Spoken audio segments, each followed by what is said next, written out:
Yeah, the civic empowerment gap, as I discuss it in No Citizen Left Behind, is, as it's called, the gap in civic and political power among different groups of people, basically based on demographic features, race, level of education, income, wealth, native born versus naturalized citizenship status. It's also important to remember that non-citizens have civic rights and responsibilities as well. And there's obviously a much greater gap even there between citizens and non-citizens.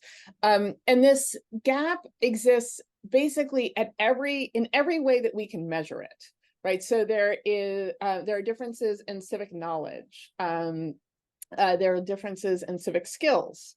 There are differences in levels of civic trust and in civic actions and political actions.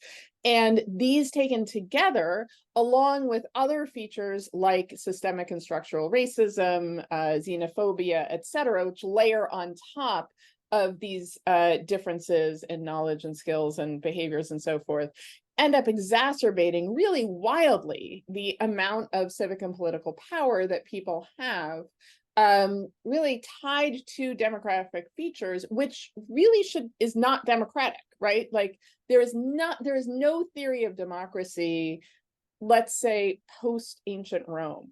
Like there's no theory of democracy from the Enlightenment on that says that based on features such as race or ethnicity or level of education or something like that, you should be able to predict how much political and civic power somebody has, say, to make change in their community, to identify the challenges that we face, to raise things up in the collective agenda as something that is worth addressing, right?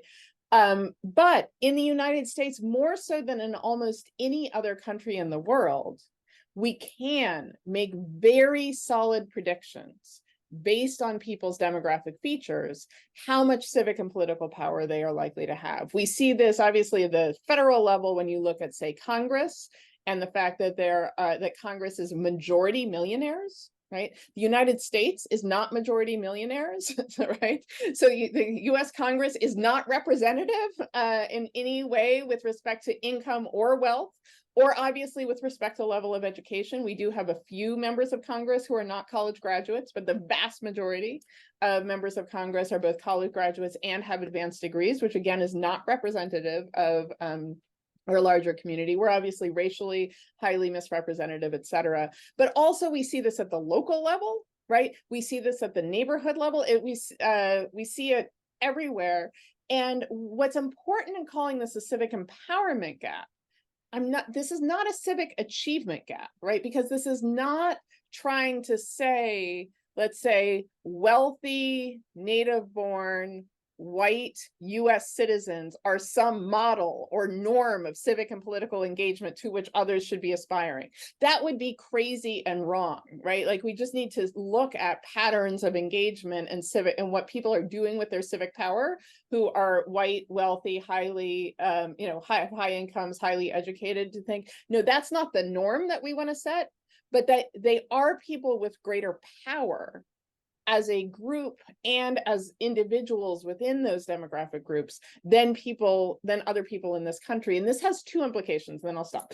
One is it really affects those who are at the bottom of the civic empowerment gap, right? Like civic and political power matter because they help us, again, identify what we want to try to achieve as a society, whom we want to serve and how, and they help us reach collective approaches to making those changes and making society serve ideally, right, the most vulnerable, right? And that actually would serve all of us. And if you have these gaps in civic and political power, and particularly since these gaps match gaps also in economic power, right, in cultural power, et cetera, right? What you do is you get this exacerbation of inequality at every level, which then I think actually makes society worse for everyone, right? It's not just that you have people who lack these forms of power who are suffering, which is true, but we all suffer from living in an unjust and inequitable society. And one of the ways in which we suffer is we suffer because we have a weaker and a worse democracy. And I think we've seen that play out in recent years, in particularly visible ways to everybody. Although it's also been true that this has been visible for decades. When you have a political system that has a pretense to being democratic, but in some ways is fundamentally undemocratic or even anti-democratic, that really harms our capacity to work together to identify problems of shared important concern, to right wrongs in the world, and to make a stronger, more just, and more inclusive society in which everybody can thrive. Over the past few decades, at least rhetorically, there has been a huge shift from basically blaming the students at the bottom of the academic achievement gap and blaming their families for lack of academic achievement, to recognizing that this is systemic and structural, that if we have these patterns, those differences cannot continually be located in the bodies of the students themselves and in their families, right?